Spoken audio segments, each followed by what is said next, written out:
Halo para penggemar solo leveling. Setelah kita menyaksikan Suho yang berhasil menyelesaikan quest di dungeon tipe field, dan ia juga telah bersekutu dengan Esil yang ternyata merupakan keturunan Monarch of White Flame. Kini kita akan melihat Suho yang kembali melanjutkan misinya setelah ia mendapat petunjuk baru tentang Itarim, yaitu sebuah petunjuk yang mulai membuka tabir ancaman yang jauh lebih besar daripada yang pernah Suho hadapi sebelumnya. Tapi sebelum kita lanjutkan pembahasannya, bolehlah kasih like dan subscribe dulu channel ini. Semoga kalian selalu diberi kesehatan dan selalu berbahagia. 果たしてどこまで行けるか。悪魔の城攻略。 Cerita berlanjut dengan memperlihatkan Suho yang melepaskan satu pukulan kuat ke tembok untuk menguji kehebatan bone skill yang ia dapatkan setelah bersekutu dengan Esil. Namun ternyata bone skill itu tidak sekuat seperti yang Suho duga. Bahkan dampak serangannya tidak terlalu berbeda dengan serangan Suho yang biasanya. Saat Suho mencoba memikirkan penyebab lemahnya skill ini mungkin dikarenakan charger rate-nya yang masih 0%. Beru terlihat mendekati Suho untuk meminta izin padanya agar ia dibolehkan memakan jasad para iblis yang telah Suho bawa ke Shadow Dungeon. Tapi Suho langsung menolak permintaan Beru dengan alasan ia berencana akan menggunakan Shadow Extraction pada jasad iblis tersebut. Hingga sampailah ketika Suho mulai mengaktifkan kemampuannya untuk membangkitkan mereka, lalu muncul notif sistem bahwa Shadow Extraction tidak dapat digunakan pada target iblis yang jiwanya terkontaminasi. Suho yang kecewa, akhirnya ia mengizinkan Beru untuk memakan mereka semua, kemudian ia langsung mendekati Esil sembari berkata, "Minumlah potion ini untuk memulihkan staminamu. Dan karena kau sekarang tidak punya tempat tinggal, kalau begitu kau bebas menggunakan sektor kota ini, Esil." Esil yang mendengarnya sontak jadi sangat terkejut dan tidak menyangka kalau Suho akan memberikan sebagian dari wilayah Shadow Dungeon menjadi miliknya. Sementara ketika Suho membalasnya dengan senyuman hangat dan berkata, "Jangan khawatir, lagi pula kita sekarang adalah rekan." Tiba-tiba Suho dan Esil dikejutkan oleh Beru yang ingin memberitahukan informasi penting kepada mereka bahwa ia telah menemukan petunjuk tentang utusan Itarim di ingatan para iblis yang baru saja dia makan. Mengetahui hal itu, Suho dan yang lainnya segera berkumpul untuk mendengarkan penjelasan dari Beru. Yang mana berdasarkan dari apa yang Beru lihat di dalam ingatan iblis, Stardust sudah tersebar di bumi dan Mistburn adalah magic beast yang berasal dari luar bumi. Beru tidak tahu apakah ini murni karena kebetulan atau memang karena takdir. Tapi faktanya, para iblis yang baru saja ia makan juga terhubung dengan Brockie dan Guild Hyena. Manusia yang mereka dapatkan dari Guild Hyena telah diubah menjadi Mistburn yang akan mereka gunakan sebagai bahan bakar pembuatan Stardust. Produksinya dilakukan di banyak lokasi berbeda, dan semua lokasi itu disebut pabrik Stardust. Dari semua informasi tersebut, Beru kemudian merangkai semuanya dalam satu kesimpulan.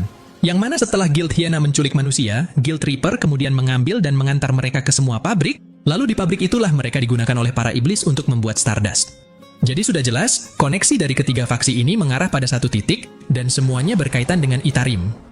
Beru menambahkan, selain mereka juga ada manusia yang menciptakan sistem manufaktur Stardust. Dia adalah utusan Itarim yang bersembunyi di suatu tempat di bumi, dan utusan Itarim itu ternyata juga dibantu oleh manusia lain, yaitu sang wakil ketua Guild Reaper Lee Min-sung. Setelah mendengar semua penjelasan dari Beru, kini Suho telah memutuskan untuk menginterogasi Lee Min-sung terlebih dahulu, lalu barulah mereka bisa menemukan sang utusan Itarim tersebut.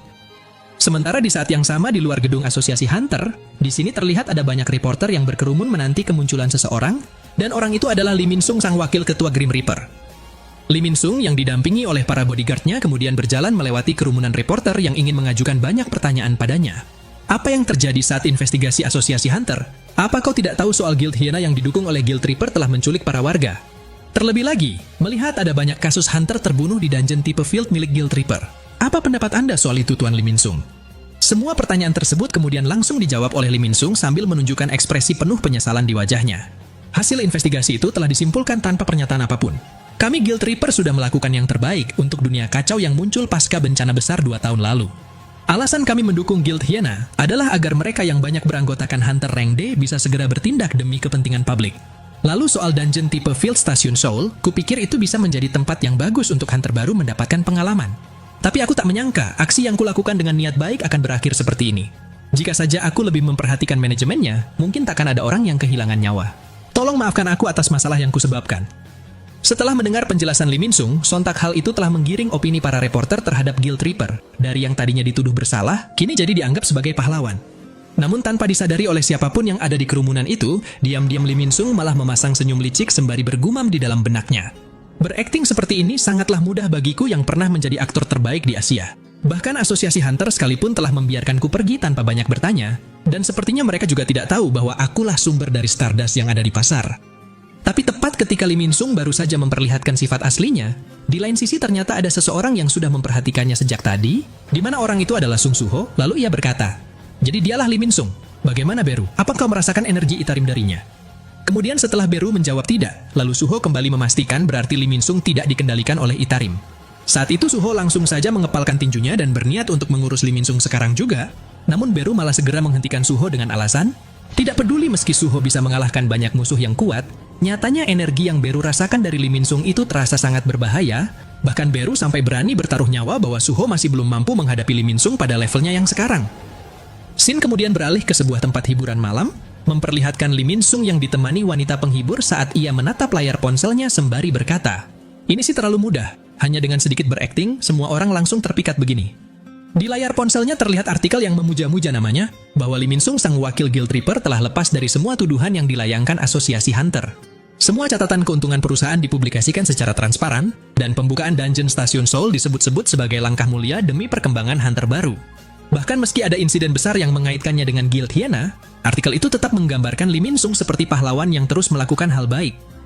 Tak lama kemudian datang seorang wanita yang menghampiri Lee Min-sung dengan langkah percaya diri, sembari berkata, wah, bukankah ini sang pahlawan di dunia para hunter? Harusnya kau menelponku setelah tiba kemari.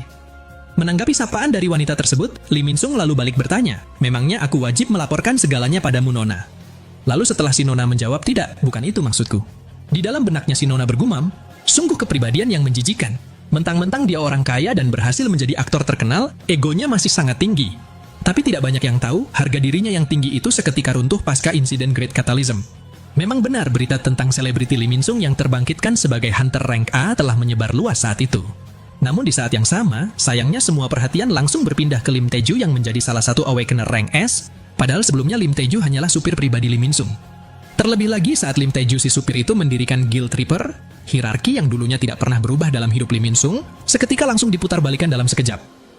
Setelah si Nona mengingat semua peristiwa itu, kini ia ingin membicarakan soal bisnis bersama Lee Min-sung. Pada awalnya Lee Min-sung belum terlalu menanggapinya, karena masih tidak jelas bisnis apa yang dia maksud. Namun begitu si Nona berbisik pelan ke telinga Lee Min-sung bahwa ia berencana membeli Stardust dalam jumlah banyak, sontak Lee Min-sung langsung meletakkan gelas minumannya sembari berkata, apa kau tidak dengar rumornya? Salah satu distributor beserta pabriknya telah hancur. Jadi mustahil kami bisa memasok ulang Stardust dalam beberapa waktu ke depan. Meski begitu, nyatanya si Nona tetap yakin bahwa Lee Min-sung pasti bisa melakukannya, hingga membuat Lee Min-sung yang tidak ingin mengabaikan peluang besar ini langsung menerima kesepakatan tersebut, tapi ia harus menghubungi rekan bisnisnya terlebih dahulu. Dan rekan bisnisnya itu tidak lain adalah sang utusan Itarim yang sedang bersembunyi di sebuah gedung dalam wujud bocah laki-laki, dengan didampingi oleh beberapa pengawal yang memiliki stigmata emas di kepalanya. Shin kemudian memperlihatkan pertarungan singkat melawan monster goblin di Shadow Dungeon, di mana Grey yang merobek leher musuh dengan gigi taringnya, lalu disusul dengan Esil yang menggunakan tarian tombak untuk memotong tubuh musuh. Sementara di sudut berbeda, Suho juga langsung menebas beberapa goblin lainnya hanya dalam satu serangan, hingga tidak ada lagi satupun goblin yang tersisa di medan pertempuran itu. Kemudian setelah Suho mengusap darah di pipinya dan langsung meminta Beru untuk mendatangkan goblin-goblin berikutnya. Di sini Beru dapat merasakan kegelisahan Suho yang ingin segera bertambah kuat, lebih tepatnya setelah mereka melakukan rapat darurat kedua begitu pulang dari memata-matai Lee Min-sung. Pada rapat itu Beru menyampaikan, tujuan mereka sekarang adalah mencari informasi tentang utusan Itarim dari Lee Min-sung yang merupakan salah satu dalang terbesar penyebaran Stardust. Jadi jika mereka mendekati Lee Min-sung tanpa mengantisipasi pertarungan yang akan terjadi, tentunya itu akan sangat berbahaya bagi mereka. Suho yang mendengarnya kemudian bertanya kepada Beru, kalau begitu bagaimana caramu akan mencari informasi tentang utusan Itarim dari Lee Min-sung? Beru menjawab, jika dia menolak bekerja sama, maka aku akan memangsanya dan mencari tahu sendiri. Lagi pula sang monark telah mengizinkanku untuk memakan manusia selama mereka adalah orang jahat. Tapi cara itu hanya bisa dilakukan jika Lee Min-sung telah dikalahkan. Berdasarkan hasil analisa Beru saat ia mengunjungi asosiasi Hunter dan melihat banyak Hunter dari berbagai rank, kini Beru bisa mengukur kekuatan seseorang menggunakan kemampuannya. Saat ini kekuatan Suho dan Esil berada di rank C, sedangkan Grey adalah rank D. Bahkan meski Suho bisa melampaui rank B setelah bergabung dengan Grey, nyatanya perbedaan kekuatan antar rank itu sangat besar. Jadi setidaknya Suho perlu bantuan 10 orang untuk mengalahkan rank yang lebih tinggi darinya. Dengan kata lain, saat ini mereka masih terlalu lemah untuk menghadapi Guild Grim Reaper, terutama Lee Min-sung yang berada di rank A. Cerita kembali berfokus ke situasi yang terjadi saat ini, lebih tepatnya setelah Suho menyelesaikan quest harian dan mendapat beberapa hadiah seperti biasanya. Namun yang membuat Suho penasaran, tidak peduli seberapa banyak goblin yang sudah dia bunuh. Ternyata perhitungannya tetap tidak akan bertambah lagi dari batas maksimal, hingga tidak ada hadiah tersembunyi yang muncul seperti sebelumnya. Suho kemudian mulai membuka hadiah random box dan memperoleh item Ashen Ring yang dapat meningkatkan kemampuan indranya sebesar 5 poin. Namun meski begitu, nyatanya hadiah tersebut tetap tidak banyak membantu untuk merubah situasinya. Sebab pada titik tertentu, berburu goblin tidak akan menaikkan levelnya, dan juga peningkatan damage dari Vulcan Horn setelah berburu iblis hanya bertambah 33% saja. Jadi jika ia ingin berkembang lebih cepat dan menaikkan levelnya, lantas Suho pun telah memutuskan bahwa ia harus memasuki dungeon dan membunuh monster. Singkat cerita, setelah Suho mengurus segala hal yang diperlukan untuk memasuki dungeon, kini Suho telah kembali ke rumahnya untuk memeriksa apakah ada panggilan raid yang ingin memperkerjakannya sebagai tim penyerang.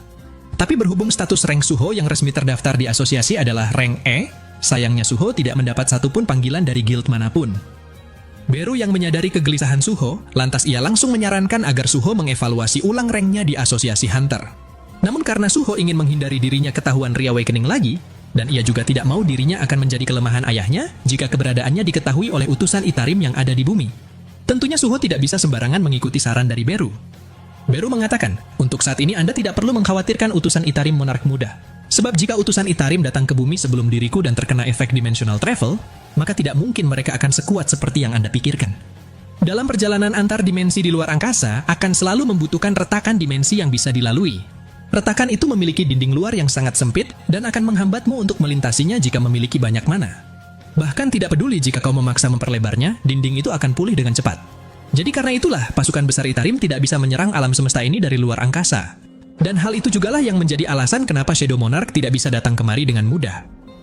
Setelah mendengar penjelasan Beru, kini Suho jadi paham kenapa Beru memintanya untuk tidak perlu mengkhawatirkan invasi Itarim dalam waktu dekat. Dan jika invasi Itarim baru akan terjadi di masa depan, maka itu artinya sekarang adalah waktu yang tepat bagi Suho untuk berkembang. Di tengah pembicaraan itu, Beru tampak memperhatikan Suho sembari berpikir apakah ini adalah saatnya untuk menggunakan benda pemberian Shadow Monarch. Lalu Shin memperlihatkan sedikit kilas balik percakapan antara Jinwo dan Beru sebelum dia pergi ke bumi.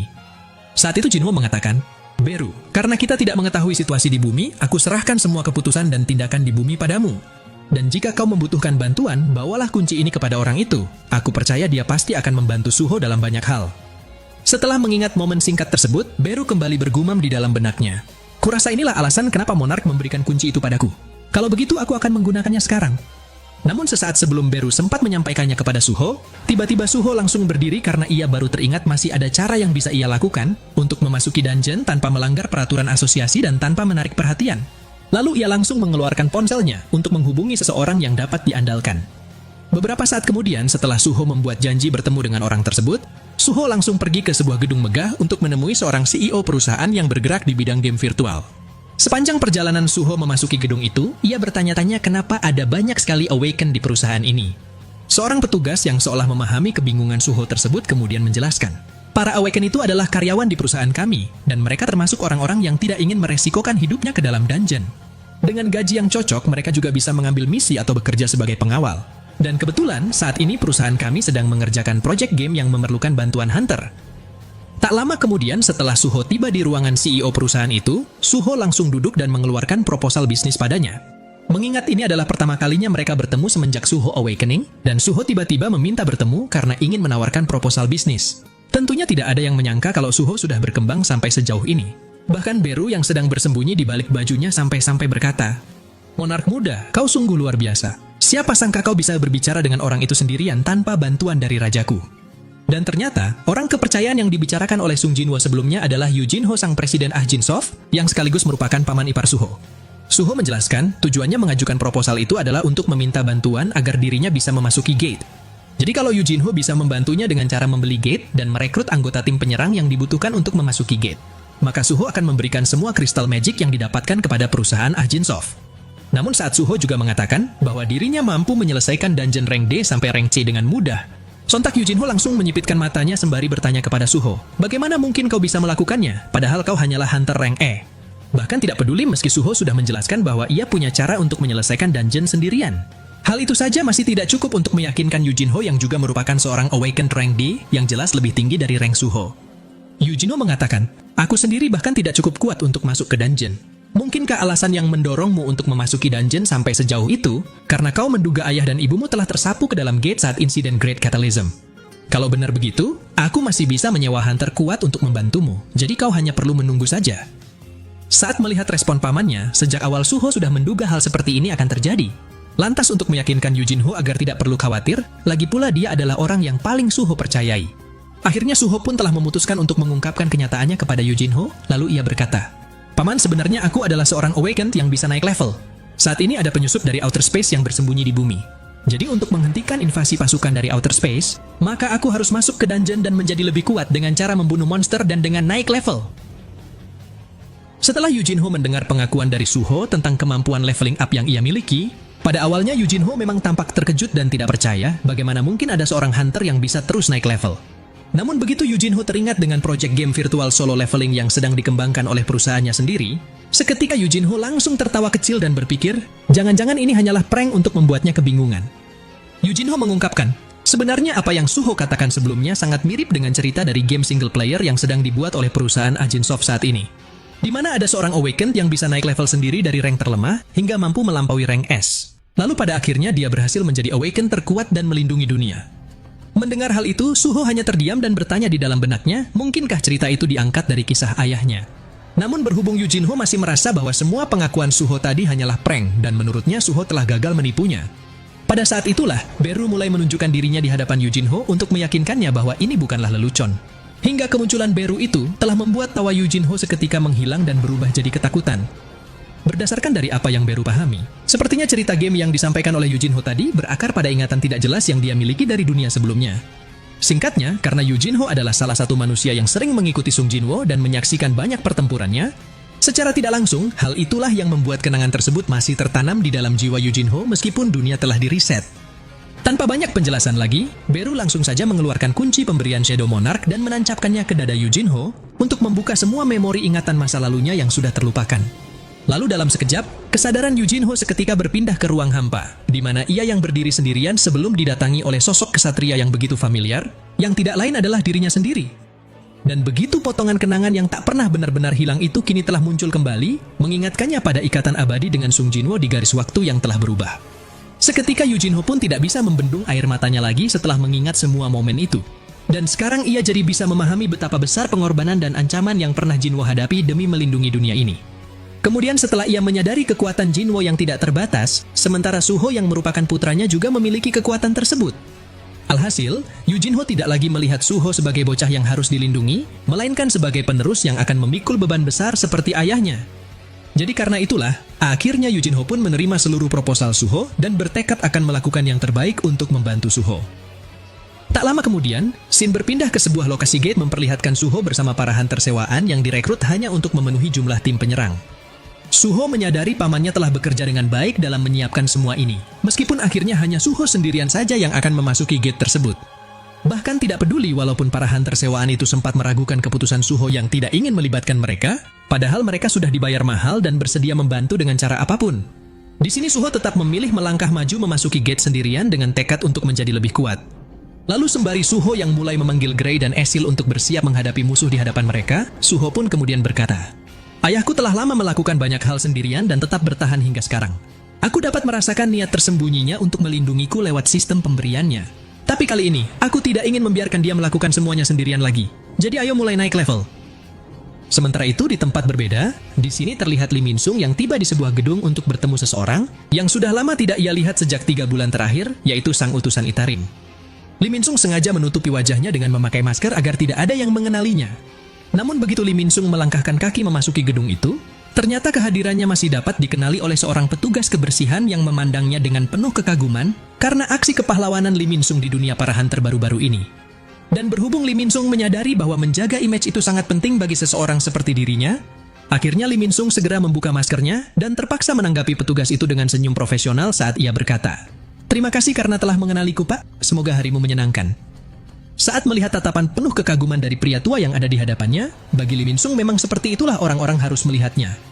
Mengingat dirinya yang terlahir sebagai putra dari wakil direktur Eugene Construction, bersinar di dunia hiburan sejak muda, mendominasi dunia iklan hingga dijuluki Pangeran Asia, lalu bangkit sebagai Hunter Awakened tingkat tinggi setelah Great Catalysm.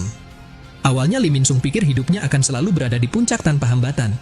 Namun begitu kenyataan pahit datang saat Lim Taeju, sang sopirnya sendiri telah terbangkitkan sebagai Hunter Rank S, dan Lim Taeju memilih untuk berhenti menjadi sopirnya demi keuntungan yang lebih besar. Sejak saat itulah semua kehidupan dan hierarki yang telah Lee Min Sung bangun, seketika dijungkir balikan hanya karena satu Great Catalysm. Lee Min Sung yang tidak bisa menerima kenyataan tersebut, kemudian ia mulai berambisi untuk mengembalikan dunia yang terdistorsi ini seperti semula, tidak peduli meski ia harus bekerja sama dengan iblis sekalipun. Tak lama kemudian ketika Lee Min Sung sudah tiba di tempat persembunyian utusan Itarim, Lee Min Sung langsung membuka masker yang menutupi wajahnya dan menatap tajam ke arah para penjaga yang menyambut kedatangannya.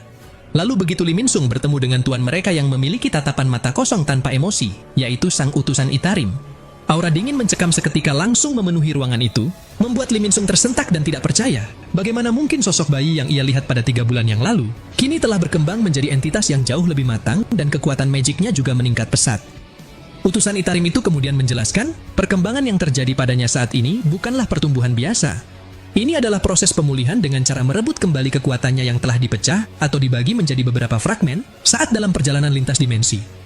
Fragmen pertama yang tiba di dunia ini adalah yang terlemah, yaitu saat ia berwujud bayi.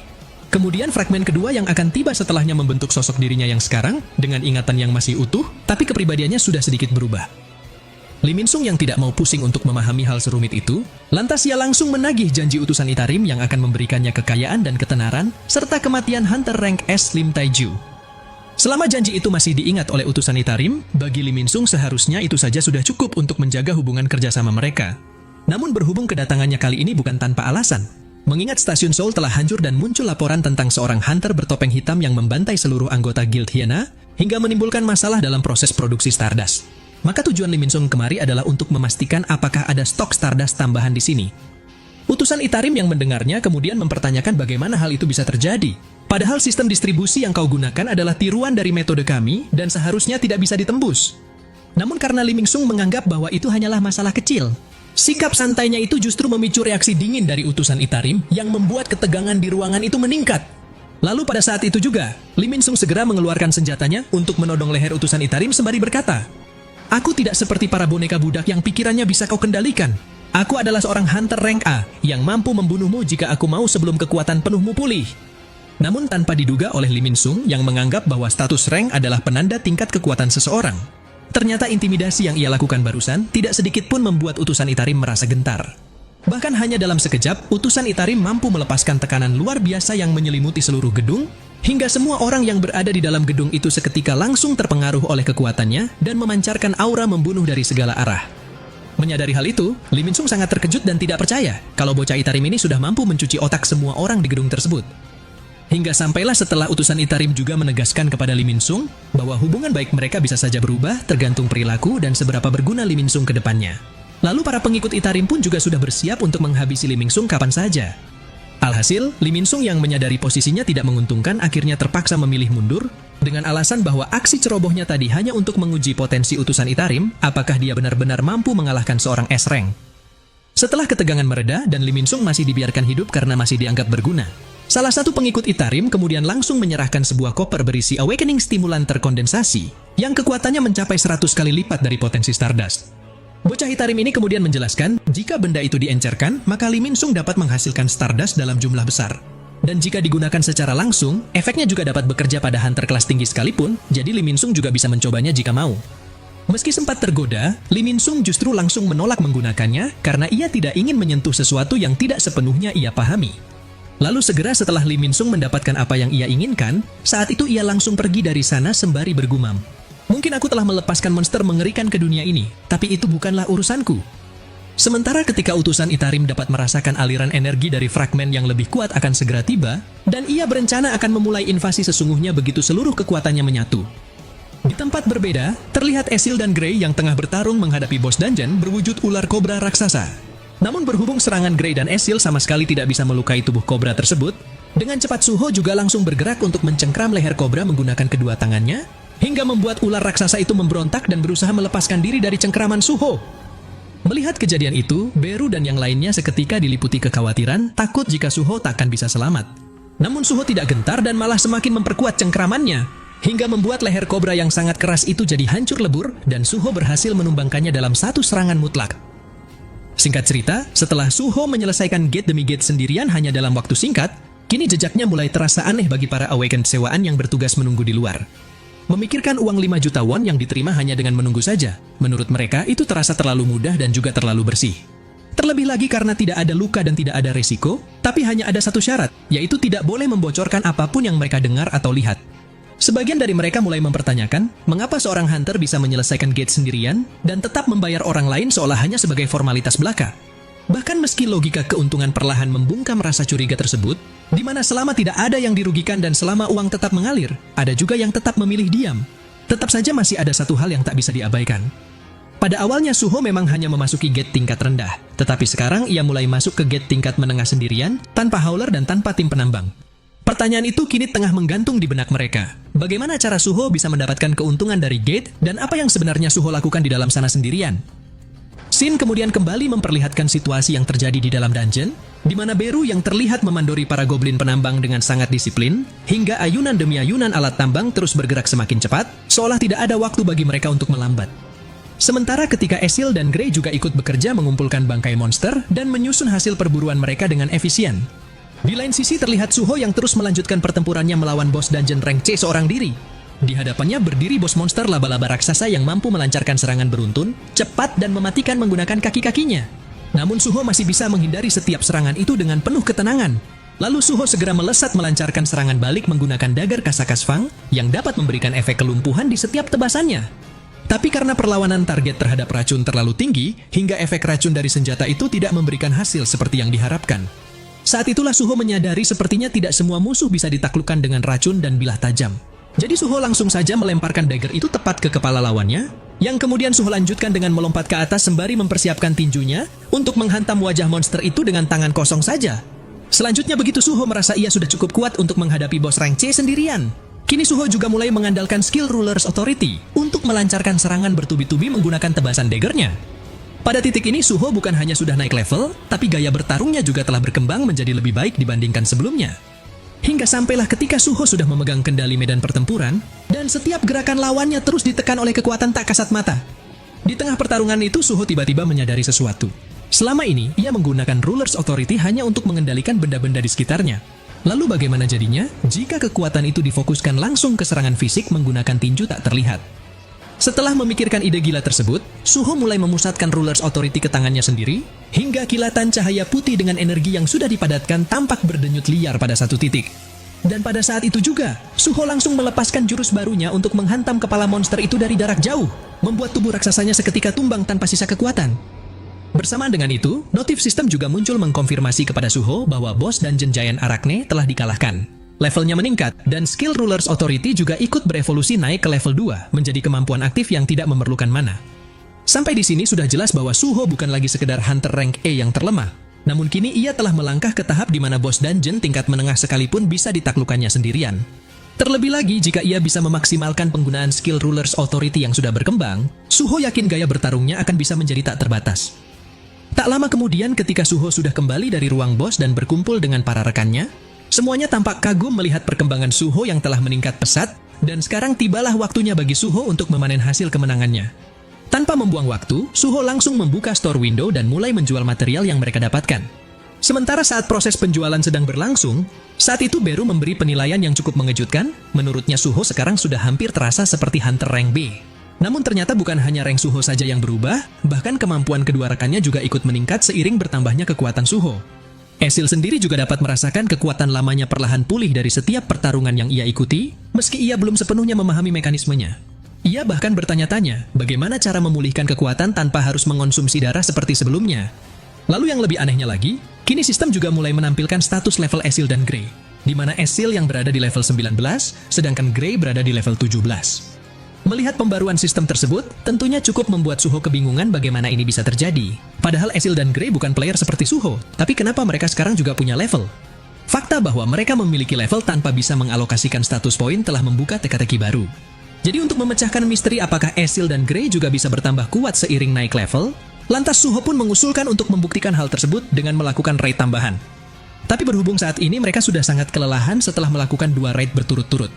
Suho yang memahami kondisi mereka, akhirnya ia memutuskan untuk menunda eksperimen itu, dan sebagai gantinya mereka akan menyelesaikan quest harian di Shadow Dungeon terlebih dahulu. Namun siapa sangka, tepat ketika Suho dan yang lainnya baru saja memasuki area Shadow Dungeon, tiba-tiba semuanya malah dikejutkan dengan kemunculan Red Gate yang terasa sangat panas sekali. Sementara saat Suho bertanya kepada Beru, apakah gate seperti ini memang bisa terbentuk di dalam Shadow Dungeon, lalu Beru menjawab saya sendiri bahkan tidak yakin soal itu. Lagi-lagi muncul notif sistem yang memberitahukan kepada Suho bahwa ia telah menerima quest darurat Dimensional Rift dan Suho diminta untuk membunuh penyebab Dimensional Rift itu. Menyadari betapa menariknya situasi ini, alih-alih mengkhawatirkan apa yang akan terjadi padanya nanti, Suho justru tersenyum dan merasa tertantang untuk segera memasukinya. Lalu di saat itu juga, Suho langsung memberikan jubah tahan panas kepada Esil dan Grey, kemudian mereka mulai melangkahkan kaki memasuki gate tersebut dengan tekad membara. Cerita berlanjut dengan memperlihatkan hamparan padang pasir yang luas di tanah Mesir. Ini adalah sebuah dungeon bernama Pyramid Field, di mana terik panas dan ambisi bertemu tanpa ampun. Di tengah gurun yang luas itu, berdiri para hunter dari Guild Asura yang dipimpin oleh Ryosing sang hunter peringkat B. Dengan ekspresi penuh kekesalan, Ryo terlihat mengangkat pedangnya ke arah seorang hunter dari Guild Scavenger yang datang dengan klaim sepihak, mencoba merebut dungeon yang sejak awal telah dikuasai Asura. Mengingat wilayah ini sudah menjadi milik Guild Asura sejak pertama kali dungeon itu muncul, ketegangan di antara kedua guild ini tidak terelakkan lagi. Namun di sisi lain, pihak Scavenger sama sekali tidak menunjukkan niat untuk mundur, terutama Randolph sang hunter rank A yang berdiri paling depan. Baginya kekuatan adalah sesuatu yang mutlak, dan siapapun yang lemah hanya pantas tersingkir. Sementara ketika situasi semakin memburuk saat ancaman perang antar guild terasa nyata, dan bentrokan besar seolah tinggal menunggu satu pemicu kecil saja. Pada saat itulah terjadi sesuatu yang tidak terduga, di mana ada seorang pemuda asing yang tiba-tiba muncul di tengah-tengah mereka, yaitu Sung Suho yang tersesat setelah memasuki Red Gate dari dalam Shadow Dungeon. Kehadiran Suho di sana sontak mengalihkan perhatian semua pihak, memecah fokus dan menciptakan kebingungan singkat di antara para hunter yang sebelumnya siap bertarung. Untuk memahami bagaimana Suho bisa sampai di sana, kita harus mundur ke 30 menit sebelumnya. Yang mana saat Suho bersama timnya memasuki Red Gate yang tiba-tiba muncul di dalam Shadow Dungeon, mereka langsung berpindah ke tengah padang pasir luas dengan sebuah piramida raksasa yang menjulang di kejauhan memancarkan mana yang sangat kuat. Namun yang membuat Suho waspada adalah keberadaan benda-benda yang seharusnya tidak ada di dalam dungeon dan kenapa ada mobil terparkir serta kawat berduri. Sudah jelas itu merupakan sesuatu yang bertentangan dengan logika dungeon normal. Begitu perasaan curiga muncul di benak Esil apakah tempat ini benar-benar dungeon atau justru sebuah dunia lain yang terhubung melalui gate. Lantas Suho langsung pergi memeriksa gate yang terhubung dengan Shadow Dungeon, dengan keyakinan mereka pasti bisa kembali ke dunia luar kapan saja melalui gate tersebut. Tapi sialnya, ternyata gate itu malah sudah menghilang, menandakan bahwa mereka telah terjebak di sini. Lalu begitu para Awakener sewaan yang menunggu di luar dungeon juga mulai panik ketika gate itu lenyap tanpa jejak, memunculkan kekhawatiran bahwa Suho mungkin telah tewas di dalam sana. Scene kemudian kembali berganti ke situasi yang terjadi saat ini, lebih tepatnya ketika Suho bertemu dengan Ryosing dan Randolph. Dari pengamatannya, Suho segera menyadari bahwa orang-orang ini kemungkinan besar adalah pemilik kendaraan yang ia lihat sebelumnya. Bahasa Inggris yang mereka gunakan semakin menguatkan dugaan bahwa dirinya mungkin berada di negara lain, atau setidaknya di dungeon dengan pengaruh dunia luar yang sangat kuat. Ryosing yang merasa semakin dipersulit karena kehadiran Suho, kemudian ia bertanya apakah tujuan Suho kemari juga ingin mengklaim dungeon ini sama seperti Guild Scavenger. Namun di sisi Randolph sendiri, kemunculan Suho justru memicu ingatan akan ramalan dari Nyonya Selner yang disampaikan oleh ketua guild mereka. Di mana itu adalah sebuah ramalan tentang kehidupan yang lahir dari kematian setelah segelnya terlepas, dan dengan kekuatannya yang mampu membangkitkan yang mati, ia akan muncul di sebuah makam. Jadi berhubung dengan adanya piramida, makam para Firaun dan kematian, hingga semuanya terasa terlalu cocok untuk diabaikan. Bagi Randolph dungeon ini adalah target mutlak, dan siapapun yang menghalangi harus disingkirkan untuk memuaskan hasrat masternya, yang tidak lain adalah Thomas Andre. Saat ketegangan akhirnya berubah menjadi bentrokan nyata, karena Suho menolak pergi dari tempat ini meski Randolph sudah memberinya peringatan. Dengan cepat Randolph langsung mengangkat senjatanya untuk melancarkan serangan mematikan ke arah Suho, namun dengan kemampuan observasi dan refleks Suho yang telah meningkat, Suho mampu membaca pergerakan lawan dan segera menghindarinya. Lalu setelah Suho mengatakan, karena kalianlah yang menyerangku lebih dulu. Saat itu Suho langsung saja melancarkan serangan balasan dengan menghantam tubuh Randolph menggunakan tinjunya. Tapi karena Suho sengaja menghindari titik vital, yang menyebabkan serangannya tidak cukup untuk menjatuhkan Randolph. Sialnya justru Suho lah yang terkena pukulan telak dari Randolph, hingga membuat Suho terpental menghantam tembok di belakangnya. Kemudian begitu amarah Esil dan Grey meledak ketika melihat Suho terancam, karena Randolph juga langsung memerintahkan pasukannya untuk menghabisi semua yang ada di hadapan mereka. Pertarungan besar antar hunter akhirnya tak terhindarkan lagi, hingga pasukan Guild Asura juga langsung bergerak untuk menyerang pasukan Scavenger yang telah menjadi lawan mereka sejak awal.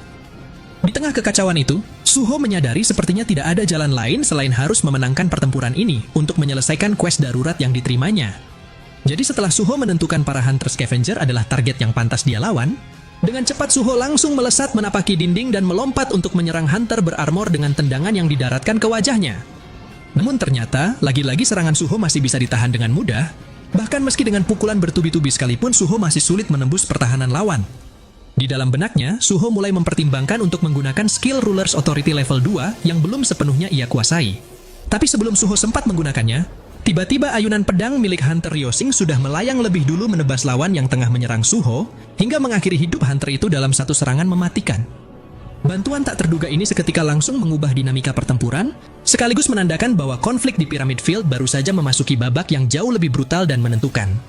Ryosing yang melihat keraguan Suho dalam tiap serangan yang dilancarkannya saat pertarungan tadi. Lantas ia ingin menyadarkan Suho bahwa di dunia para Hunter, ancaman tidak selalu datang dari monster saja. Tapi Suho juga harus melindungi dirinya dari manusia berbahaya, seperti Lizardman atau Ranker palsu yang bersembunyi di balik nama guild dan mengincar nyawa tanpa ragu. Mendengar hal itu, Suho mulai memahami satu kenyataan pahit yang menghantamnya dari dalam. Suho pikir selama ini ia sudah siap mempertaruhkan nyawanya dalam setiap pertarungan. Namun pada kenyataannya, ia masih menahan diri dan terbiasa berada di posisi lebih unggul saat menghadapi lawan yang jaraknya terlalu jauh untuk disebut seimbang. Bahkan saat ia melawan Guild Hyena, Suho tidak pernah benar-benar terdorong hingga ke titik harus membunuh. Tapi sampai kapan keadaan seperti itu bisa terus berlangsung? Mengingat akan tiba saatnya ia bisa mati jika tidak membunuh, dan akan tiba saatnya ia gagal melindungi jika tetap ragu. Tentunya situasi seperti itu akan terus terjadi di dunia yang telah melalui Great Catalysm, yang tidak memberi ruang bagi belas kasihan yang setengah-setengah. Jadi jika dirinya ingin bertahan dan ingin melindungi sesuatu yang penting baginya, akhirnya Suho pun telah membulatkan tekad untuk meninggalkan pola pikir lamanya. Dan hanya dengan cara itu, barulah ia bisa menghadapi Lee Min Sung dalam pertarungan sesungguhnya. Sementara ketika Ryosing menawarkan Suho untuk beraliansi dengan Guild Asura dalam pertempuran melawan Scavenger, tiba-tiba datang sebuah serangan yang nyaris merenggut nyawa Ryosing dari belakang.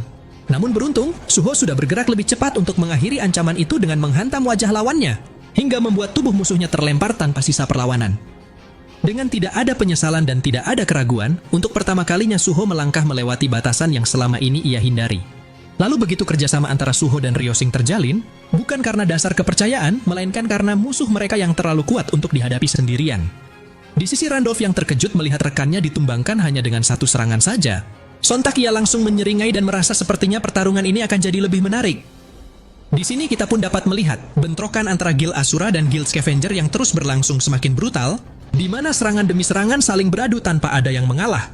Namun berhubung jumlah kekuatan pasukan Scavenger masih menjadi ancaman nyata, bagi mereka kerjasama yang Suho jalin bersama Guild Asura tetap tidak akan sebanding dengan kekuatan Scavenger. Hingga sampailah ketika Suho memutuskan untuk berhenti menahan diri dan mulai memanggil prajurit bayangannya dari kegelapan. Pada saat itulah, situasi medan pertempuran seketika berubah menjadi mimpi buruk bagi para Hunter Scavengers yang dibuat kesulitan menghadapi amukan serangan prajurit bayangan Suho. Tapi karena Randolph tidak akan tinggal diam begitu saja menyaksikan rekannya dibantai habis-habisan. Dengan menggunakan senjata di tangannya, Randolph langsung melesat ke udara untuk melancarkan serangan penghancur yang dapat memusnahkan prajurit bayangan hanya dengan satu tebasan. Suho yang menyadari bahwa Randolph adalah hunter terkuat di tempat ini, ia segera menyusun langkah berikutnya dan mencoba mempertimbangkan untuk menggunakan bond skill bersama Gray. Namun karena Esil juga ingin diberi kesempatan untuk menggunakan bond skill barunya yang telah ia latih selama melewati raid sebelumnya, sialnya permintaan Esil itu malah menghabiskan waktu Suho untuk berpikir. Sebab ia sendiri masih belum sepenuhnya yakin apakah bond skill bersama Esil sudah bisa digunakan dalam pertarungan nyata. Lalu pada saat itu juga, tiba-tiba semuanya dikejutkan dengan ledakan keras yang mengguncang medan pertempuran, kemudian satu persatu mumi juga mulai bermunculan membawa ancaman yang jauh lebih berbahaya. Sementara ketika Ryosing dibuat sibuk menahan pergerakan pasukan mumi yang menyerang tanpa pandang bulu, di lain sisi para tanker Scavenger juga segera bergerak menahan serangan mumi-mumi itu dengan tameng berlapis. Hingga pertempuran yang awalnya hanya antar manusia, kini telah berubah menjadi kekacauan total. Melihat situasi ini, Randolph mulai menyusun kepingan ramalan yang disebutkan bosnya. Yang mana jika kehadiran para makhluk undead ini berkaitan dengan kehidupan yang terlahir dari kematian setelah segelnya dihancurkan, lalu akan ada kekuatan untuk membangkitkan yang mati dari dalam kubur. Lantas Randolph sangat yakin, dungeon ini adalah perwujudan nyata dari ramalan tersebut. Jadi alih-alih melanjutkan persaingan antar guild yang semakin memanas, Randolph lebih memilih untuk mengamankan kekuatan membangkitkan orang mati yang tersegel di dalam dungeon ini, lagi pula sejak awal kekuatan itulah yang diinginkan oleh masternya sang Goliath Thomas Andre. Di tengah kekacauan itu, pandangan Randolph sempat tertuju pada Suho yang masih bertarung melawan para mumi. Tapi setelah Randolph memejamkan mata sejenak, tanpa ragu ia memerintahkan pasukannya untuk bergerak, mengabaikan para hunter lain dan langsung menuju ke ruangan boss dungeon. Menyadari hal itu, Ryosing juga segera memerintahkan rekannya untuk menghentikan pasukan scavenger. Namun upaya Ryosing untuk mengejar malah terhenti karena terhambat oleh gelombang pasukan mumi yang terus menghadang. Suho yang menyadari bahwa Guild Scavenger sengaja memanfaatkan pasukan mumi ini untuk menahan pihak lain, sementara mereka terus melaju ke jalur terdalam dungeon. Lantas ia langsung memanggil Gray dan mulai melakukan bond skill untuk segera mengejar Guild Scavenger, sebab Suho tidak akan membiarkan hadiah terpenting dungeon ini jatuh ke tangan musuh. Saat mumi raksasa muncul dan menerjang dengan cakarnya, Suho yang telah menyatu dengan Gray mampu menghindari serangan tersebut dengan mudah. Lalu ia melesat seperti kilat menebas para mumi yang menghalangi jalur di depannya, hingga Suho pun berhasil menumbangkan setiap lawan hanya dalam hitungan detik. Sementara ketika Ryosing hanya bisa terpaku menyaksikan pemandangan yang sulit dipercaya, karena Suho bukan hanya mampu memanggil makhluk bayangan, tapi Suho juga bisa menyatu dengan mereka dan bertarung dengan kekuatan yang sama sekali berbeda. Di sisi Randolph dan pasukannya yang terus menyusuri jauh ke dalam dungeon, ia bertekad akan menghadapi Suho secara langsung setelah memperoleh kekuatan yang diincarnya. Hingga sampailah ketika mereka akhirnya telah tiba di hadapan sebuah pintu raksasa, dan begitu pintu itu terbuka memperlihatkan ruangan luas yang dihuni oleh sesosok monster besar dengan seluruh tubuhnya yang terikat rantai. Para hunter scavenger sempat ragu sejenak, apakah makhluk itu adalah bos dungeon ini, tapi kenapa dia seperti sedang tertidur. Namun ketika monster tersebut mulai bergerak sambil mengatakan sesuatu dengan bahasa yang tidak dimengerti manusia, pada saat itu juga, tiba-tiba ia langsung mengerahkan kekuatannya untuk memutus semua rantai yang membelenggunya, hingga situasi di tempat itu seketika berubah menjadi mimpi buruk. Dengan rantai yang masih melilit lengannya, monster itu kemudian mengayunkan rantainya secara brutal, menyapu para hunter tanpa ampun. Lalu begitu si monster berjalan mendekati Randolph yang masih terpaku melihat semua rekannya telah ditumbangkan. Rasa cemas sontak mulai merayap ke dalam diri Randolph, membuat dirinya tidak bisa bergerak sama sekali. Tapi ketika monster itu berdiri membentangkan tangannya dengan tatapan remeh, seolah ia mempersilahkan Randolph untuk menyerangnya kapan saja.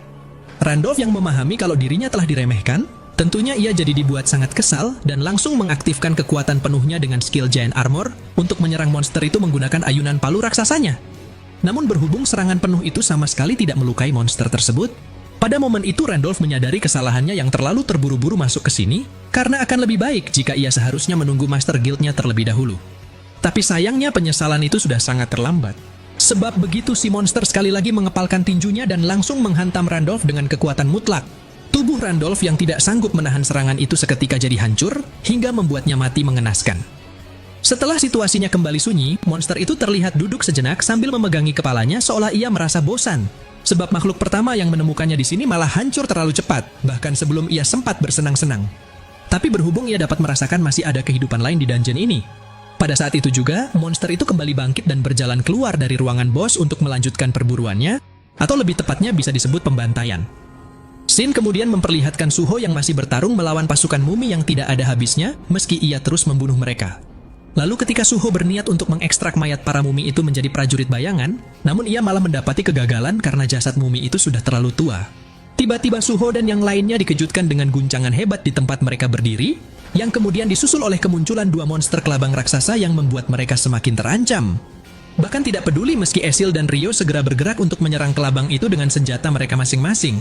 Nyatanya serangan yang mereka lancarkan tidak mempan sama sekali, sebab kelabang itu memiliki kulit cangkang yang terlalu kuat.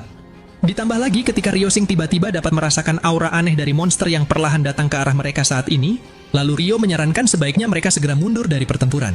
Sialnya para hunter ini sudah tidak punya waktu untuk mundur, karena dari pintu masuk yang dilewati oleh tim scavenger sebelumnya, telah keluar sesosok monster mengerikan dengan membawa ancaman sesungguhnya. Bahkan saking kuatnya monster itu, di level Suho yang telah meningkat sekalipun, insting bertarungnya juga dapat merasakan kengerian nyata dari monster tersebut, seolah kekuatan yang dimiliki monster itu melebihi batas normal. Monster itu adalah Amut Grave Dwelling Prisoner, sebuah eksistensi yang sejak awal kemunculannya telah memancarkan tekanan mengerikan. Tatapannya mampu mengintimidasi seluruh makhluk di hadapannya, dan hanya dengan mengatakan, "Nyahlah!"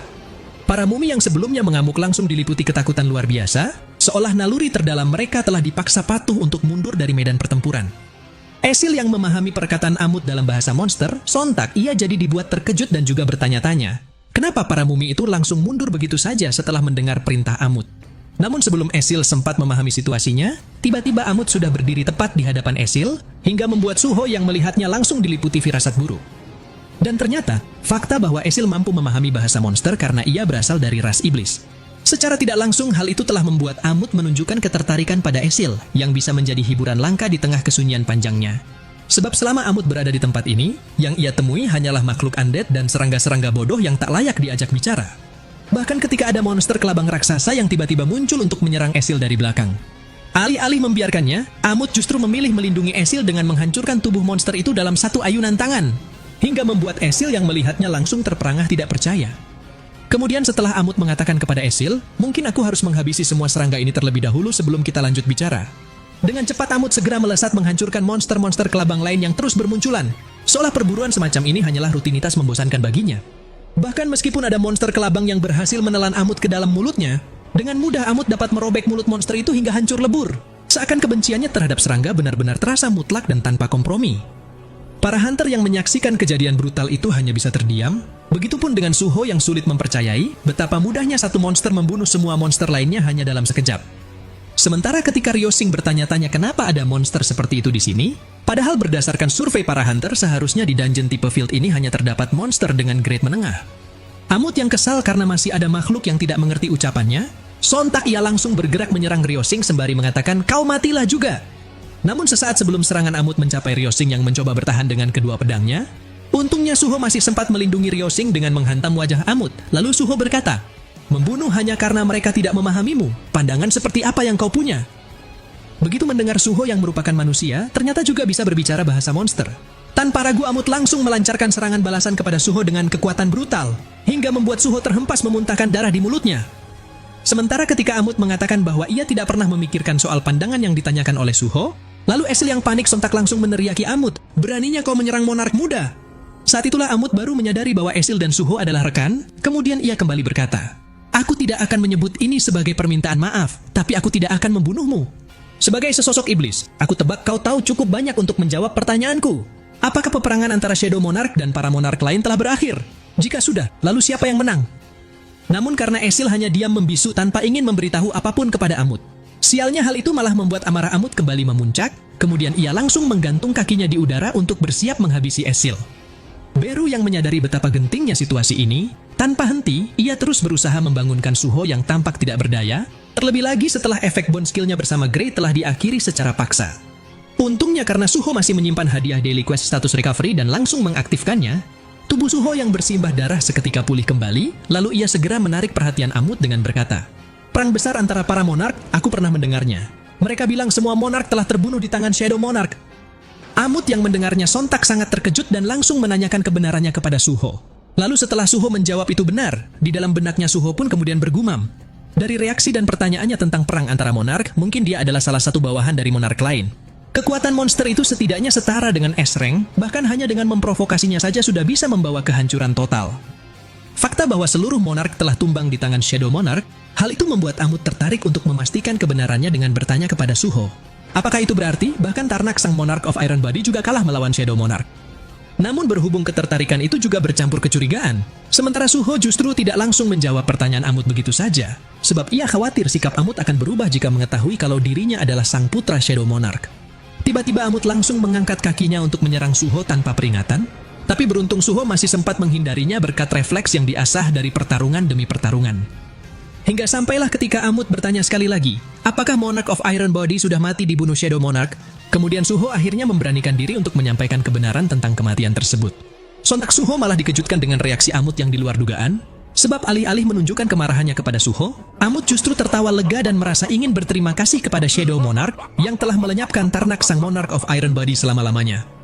Namun tepat ketika Suho menyadari bahwa Amut ternyata bukanlah pengikut Monarch of Iron Body, bahkan Amut sendiri juga menegaskan bahwa ia punya kebencian yang terpendam terhadap Tarnak. Tiba-tiba Amut kembali bersiap melepaskan pukulan mematikan untuk membunuh Suho karena ia sudah tidak membutuhkan Suho lagi.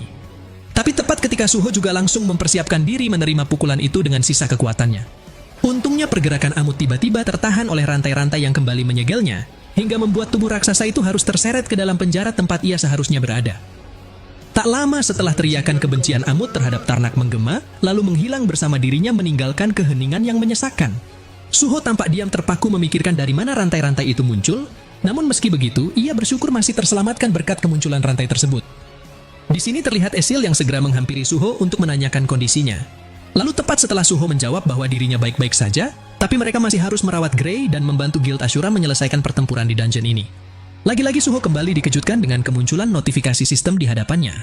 Namun anehnya, quest darurat yang awalnya memerintahkan Suho untuk mengalahkan sumber yang menyebabkan retakan dimensi, kini tiba-tiba berubah menjadi quest darurat yang mengharuskan Suho untuk melepaskan penerus Monarch of Iron Body dari piramidanya, dan sang penerus itu tidak lain adalah Amut yang bertarung melawan Suho barusan. Singkat cerita, begitu Suho dan Esil memasuki bagian terdalam piramida itu untuk menemukan keberadaan Amut, pandangan Suho tertuju pada tubuh-tubuh anggota pasukan scavenger yang tergeletak di lantai dalam keadaan tak sadarkan diri. Dan di saat itu juga, kedatangan Suho dan Esil langsung disambut oleh Amut yang melontarkan ucapan sinis, "Tak kusangka kau punya nyali juga untuk datang mencariku manusia." Suho yang tetap tenang lantas menyampaikan alasannya datang kali ini bukanlah untuk bertarung, melainkan untuk berbicara dengan serius. Jadi meskipun saat itu Amut sempat memberi respon ketus, seolah dia seperti bocah kasar yang tidak punya etika. Pada akhirnya Amut bersedia berbincang dengan Suho, lagi pula tidak ada lagi yang bisa ia lakukan dengan kondisinya sekarang. Hingga ketika Suho mengatakan kepada Amut bahwa ia dapat merasakan adanya dendam besar antara Amut terhadap Tarnak, dan ia ingin tahu apa yang sebenarnya terjadi di antara mereka.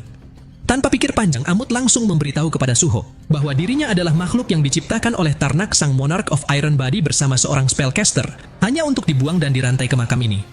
Amut mengungkapkan, dulunya ia hanyalah makhluk beast biasa yang kemudian diambil dan menjadikannya monster seperti sekarang, lalu ditinggalkan sendirian terantai di makam yang dipenuhi makhluk mati. Rantai-rantai ini tidak bisa dihancurkan karena telah dibuat dengan sihir yang akan selalu beregenerasi setiap kali ia mencoba bergerak terlalu jauh. Jadi itulah alasan kenapa ia takkan pernah memaafkan Tarnak maupun spellcaster yang telah memberikannya keberadaan terkutuk ini. Setelah mendengar penjelasan Amut, kini Suho telah memutuskan untuk membebaskan Amut dari sini demi mencapai tujuan misinya. Tapi yang menjadi permasalahannya, bagaimana ia bisa menghancurkan rantai yang terus pulih dengan sendirinya itu? Sebab jika rantai itu hanya dikunci dengan pasak biasa yang bisa ditarik, seharusnya Amut pasti sudah melakukannya sejak awal. Hingga sampailah ketika sebuah pemikiran tiba-tiba terlintas di kepala Suho. Akhirnya Suho pun telah mendapat sedikit petunjuk dan langsung bertanya kepada Amut, apakah sudah ada keberadaan beast lain sebelum Amut diikat di sini? Lalu setelah Amut mengakui memang ada beast lain sebelum dirinya, kemudian Suho kembali memastikan bahwa Amut bukanlah pemilik dungeon ini. Lantas Suho pun langsung mengajukan pertanyaan lagi, apakah Amut pernah melihat ruangan dengan pintu besi raksasa di makam ini? Namun berhubung Amut hanya mengetahui ruangan ini saja, karena rantai-rantai itu tidak pernah mengizinkannya untuk menjelajahi makam lebih jauh. Sontak jawaban Amut tersebut malah membuat Suho merasa ada kejanggalan, karena makhluk sekuat Amut seharusnya tidak punya masalah untuk bergerak di dalam dungeon, kecuali memang ada niat tersembunyi dari sang spellcaster. Setelah menyusun semua potongan petunjuk itu, akhirnya Suho telah sampai pada suatu kesimpulan dan ia sekali lagi ingin mengajukan pertanyaan penting kepada Amut. Amut, jika aku berhasil mengeluarkanmu dari sini, apa kau bersedia mengabulkan keinginanku? Amut yang mendengarnya sontak jadi dibuat terkejut dan membalas berkata, jika kau benar-benar berencana untuk membebaskanku, maka aku akan mengabulkan apapun permintaanmu.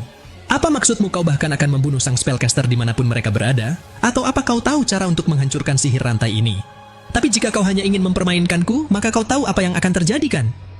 Mendengar hal itu, Esil langsung diliputi kekhawatiran dan mencoba memperingatkan Suho agar jangan gegabah. Namun Suho segera menenangkan Esil, lalu ia kembali berkata kepada Amut dengan penuh keyakinan, Amut, aku akan menghancurkan dungeon ini. Kau bilang rantainya menghalangimu menjelajahi makam ini lebih dalam, kan? Jika memang itu tujuan spellcaster, kurasa dia takut kalau kau akan berusaha membunuh pemilik dungeon ini. Jadi aku akan mengalahkan bos dungeon dan meruntuhkan dungeonnya agar pasak yang menahan rantainya tidak berfungsi lagi. Amut yang mendengarnya sempat terdiam cukup lama, hingga akhirnya ia menatap Suho dengan ekspresi berbeda dan mengakui bahwa itu adalah ide yang menarik. Lalu setelah pembicaraan tersebut selesai, sementara Suho dan Esil mulai menjelajahi dungeon lebih dalam, meninggalkan Beru untuk berjaga di sisi Amut. Di sini terlihat Beru yang menangis dan berputar-putar di atas kepala Amut sambil mengeluh, kenapa ia harus ditempatkan di sisi reptil primitif seperti ini dibandingkan berada di sisi tuannya. Kemudian ketika Amut meminta Beru untuk berhenti berterbangan seperti nyamuk, hingga membuat Beru tersinggung dan membalas dengan ancaman bahwa ia bisa saja membunuh Amut dengan tubuh aslinya. Amut yang mendengarnya justru berkata bahwa ia tidak pernah menyangka kalau Suho si bocah tadi adalah anak dari Shadow Monarch. Di dalam benaknya Amut bergumam, ini adalah titik terdalam makam yang bisa aku capai. Memikirkan sudah cukup lama keturunan Shadow Monarch berani menjelajah lebih dalam, dan jika dia gagal mengalahkan bos dungeonnya, maka segalanya akan berakhir sia-sia. Namun entah kenapa, ada sesuatu di dalam ucapannya yang memberiku keyakinan aneh. Selama ini Tarnak selalu bilang, kekuatan yang sebenarnya ada di kekuatan fisik dan dia membuatku berdasarkan gambaran itu. Tapi pada kenyataannya, makhluk yang lebih lemah dari kami malah terlihat lebih hebat. Dan jika bocah itu berhasil, mungkin dialah satu-satunya makhluk yang benar-benar bisa membebaskanku dari tempat terkutuk ini. Shin kemudian berpindah ke sisi Suho yang sudah memulai pertarungannya dengan menghantam kepala mumi raksasa, hingga ia berhasil menumbangkan mumi itu dalam kondisi kepalanya yang terpisah dari tubuhnya. Lalu begitu Suho dan Esil kembali ke posisi bersiap bertarung setelah mereka mengalahkan semua musuh yang menghadang jalannya. Kini hanya tinggal satu lagi musuh yang harus mereka kalahkan, yaitu sesosok bos dungeon bernama Shika yang duduk santai di atas singgasananya. Tapi sebelum kita benar-benar melangkah ke pertarungan antara Suho melawan Gravekeeper Shika, sejenak kita akan mundur ke momen sebelum Suho tiba kemari, lebih tepatnya ketika Suho mencoba sebuah langkah beresiko demi membebaskan Amut. Saat itu Suho berusaha memasukkan Amut ke dalam Shadow Dungeon dengan harapan rantai-rantai terkutuk itu akan terlepas. Namun nyatanya, usaha tersebut tidak berjalan semudah yang dibayangkan, karena rantai-rantai itu seolah memiliki kehendak sendiri dan menolak melepaskan cengkeramannya untuk memastikan Amut tetap terikat di makam. Tapi berhubung sejak awal Suho memang tidak berharap terlalu banyak dengan metode ini, karena tujuannya hanya untuk memastikan satu hal. Dengan tenang Suho pun mulai menjelaskan rencana sesungguhnya kepada Amut dan yang lainnya. Untuk menjalankan rencana tersebut ada dua tugas yang harus mereka selesaikan terlebih dahulu, yaitu mengalahkan bos dungeon untuk menuntaskan dungeon ini, lalu menghancurkan penopang rantai agar ikatan sihir tersebut kehilangan fungsinya. Jadi jika kedua hal itu berhasil dilakukan, maka Amut akan terbebas dari belenggunya dan dapat bergabung bersama mereka memasuki Shadow Dungeon sebelum dungeon ini runtuh sepenuhnya. Setelah mendengar rencana tersebut, Amut sempat bertanya apa yang akan terjadi jika kedua tugas itu gagal. Hingga setelah Suho menjawab bahwa ia masih memiliki satu rencana cadangan, akhirnya Amut pun setuju mengikuti rencana Suho, meski apapun hasilnya itu tetap lebih baik daripada terus terkurung di sini selamanya. Shin kemudian kembali memperlihatkan situasi pertempuran saat ini, di mana Shika yang tampak bersiap menyerang Suho dengan memegang sebuah bola emas bersinar di tangannya. Namun begitu Shika melancarkan serangannya kepada Suho menggunakan semburan pasir berwujud ular yang meluncur cepat dan ganas, nyatanya Suho tetap tidak gentar sedikit pun. Bahkan ia terus melesat maju menerjang hantaman pasir itu sambil mengayunkan tebasan pedangnya. Sementara ketika pasir itu bergerak seperti makhluk bernyawa dan mencengkeram tubuh Suho, dalam tekanan tersebut, Suho menatap tajam ke arah Shika sembari bergumam, "Pasir-pasir ini membuatku sulit bergerak. Dan dilihat dari nama merahnya, setidaknya dia adalah rank A. Kalau begini terus bisa-bisa manaku yang habis duluan. Jadi aku harus mengakhirinya secepat mungkin." Di sini kita pun dapat melihat Esil yang segera bertindak membantu Suho dengan melemparkan tombaknya menembus dinding pasir itu. Lalu begitu tangan Suho juga mulai mengaktifkan skill Ruler's Authority pada tombak Esil untuk mempercepat lajunya saat dilemparkan ke arah Shika. Ternyata Shika hanya perlu mengangkat satu tangannya untuk menangkis tombak itu. Tapi di sisi lain, akhirnya Suho berhasil terbebas dari pasir hidup itu sembari berseru kepada Esil untuk segera menggunakan bone skill bersamanya. Esil yang mendengarnya sontak langsung tersenyum dengan mata berbinar penuh semangat, karena akhirnya ia bisa menunjukkan hasil dari latihannya selama perjalanannya bersama Suho. Jadi dengan mengumpulkan energi yang memancar liar di tangannya dan menyambar ke segala arah, saat itu Esil langsung mentransfer kekuatannya kepada Suho yang melesat ke depan untuk bersiap menyerang Shika dengan tinju yang diselimuti kilatan petir merah.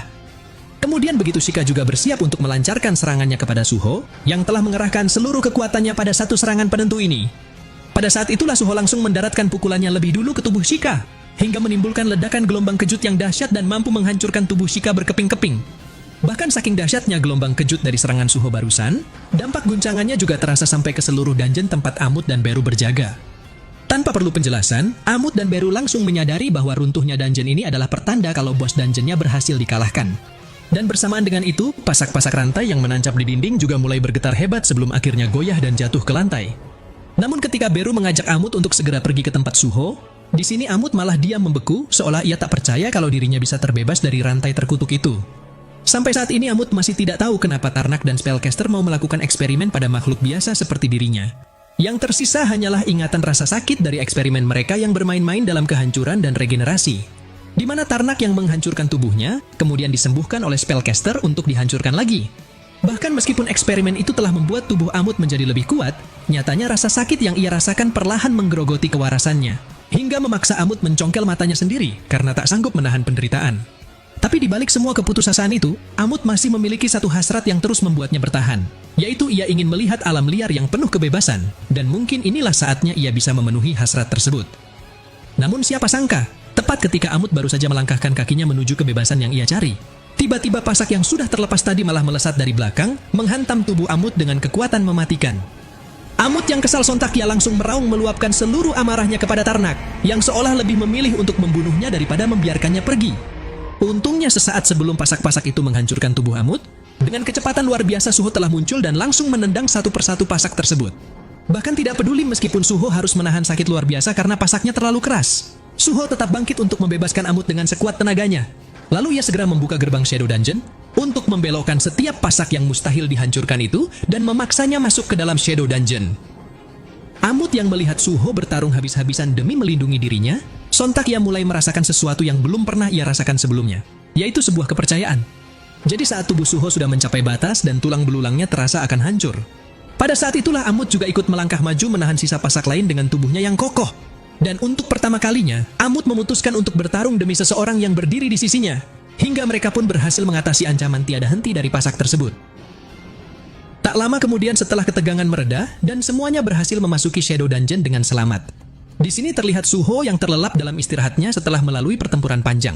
Sementara Amut sang makhluk yang sebelumnya penuh amarah dan kebencian, kini ia terlihat lebih tenang sambil memangku tubuh Suho tanpa berkata apapun. Lalu dengan munculnya notifikasi sistem yang memberitahukan bahwa keturunan Monarch of Iron Body telah direkrut sebagai rekan. Alhasil, quest darurat Dimensional Rift juga telah diselesaikan, dan sebuah ikatan baru pun terbentuk membuat Suho semakin kuat menuju pertempuran berikutnya yang lebih berbahaya. Nah, jadi inilah keseluruhan cerita dari video solo leveling Ragnarok kali ini. Terima kasih buat teman-teman yang sudah nonton sampai selesai,